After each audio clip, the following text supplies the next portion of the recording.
SST में अपने history का फर्स्ट चैप्टर चल रहा था। फर्स्ट चैप्टर के अंदर अपन page number 7, open your page number 7। How do we periodize in the 1870 James Mill, a Scottish economist and a political philosopher, published a massive 3-volume work, A History of British India। उसने ये publish किया था। In this he divided the Indian history into 3 period, जिसके अंदर उन्होंने India history को 3 periods में divide किया था, हिंदू, मुस्लिम और British. This periodization come to be the widely accepted, ये बहुत जल्दी एक्सेप्ट किया गया लोगों के द्वारा। Can you think of any problem with this way of looking at Indian history? Why do we try and divide history in the different period? क्यों हमने हिस्ट्री को अलग अलग पीरियड्स में डिवाइड किया? We do in an attempt to capture the characteristics of the time, its central features as they appear to us। हमने ऐसा इसलिए किया क्योंकि हम हर एक टाइम की खुद की विशेषता होती है, उनको देखने के लिए उससे क्या फीचर्स हैं वो हमारे सामने आ सके इसके लिए।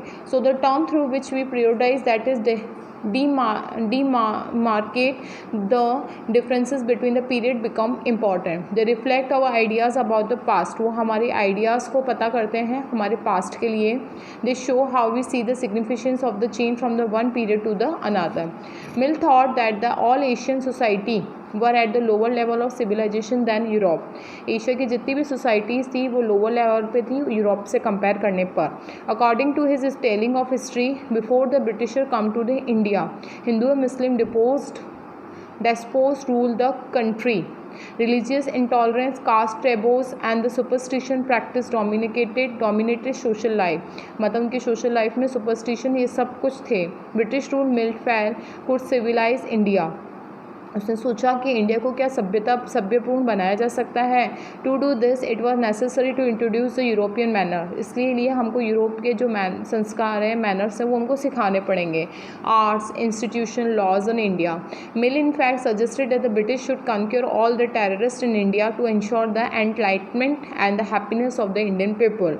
ब्रिटिश लोगों को टेरिटरीज जो हैं उनके ऊपर जीत हासिल करनी पड़ेगी अपनी हैप्पीनेस को बढ़ाने के लिए। For India was not capable of progress without British help. उनके लिए था कि इंडिया जो है बिना ब्रिटिश की हेल्प के प्रोग्रेस नहीं कर सकता है। In India of history, in this idea of history, British rule represented all the force of progress and civilisation.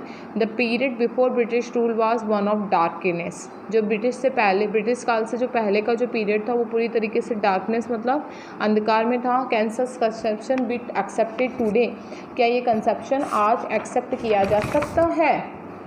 In any case can be referred to any period of history as Hindu or Muslim। Did not a variety of faiths exist simultaneously in this period? इस period में एक साथ एक से ज़्यादा faith नहीं चल सकते हैं।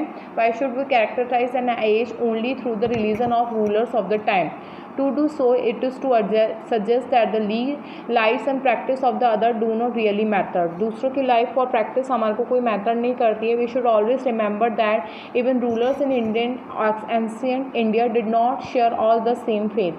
मतलब जो रूलर्स थे इंडिया के अंदर, जो पुराने जो शासनकाल करने वाले थे, वो भी सब एक ही जगह विश्वास नहीं रखते थे। Moving away from the British classification, historian have usually divided Indian history 2 में। एक तो आता है एंशिएंट, एक आता है मेडिवल और एक आता है मॉडर्न, 3 में। The division 2 has its problem. इस डिवीज़न में भी कुछ प्रॉब्लम है। It is periodization that is borrowed from the west, where the modern period was associated with the growth of all forms of modernity, science, reason, democracy, liberty and equality। Mandeville was a term used to describe a society where these features of the modern society did not exist। अब देखो जो modern society के है ना, periodization that is borrowed from west. जो west से हमने पीरियोडाइजेशन का जो टॉपिक लिया उसमें मॉडर्न में क्या क्या किया गया था, ग्रोथ की गई थी किसकी, साइंस की, डेमोक्रेसी की, लिबर्टी की। अब जो मेंडलीव पीरियड है ना उसके अंदर क्या है, सोशल सोसाइटी के अंदर उसमें ये था कि सोसाइटी को डिस्क्राइब करना था, तो उसमें मॉडर्न सोसाइटी बिल्कुल भी नहीं आ रही थी। Can we uncritically accept this characterization of modern period to describe the period of our history? क्या हम इसको एक्सेप्ट कर सकते हैं मॉडर्न पीरियड को हमारी स्टडी को डिस्क्राइब करने के लिए?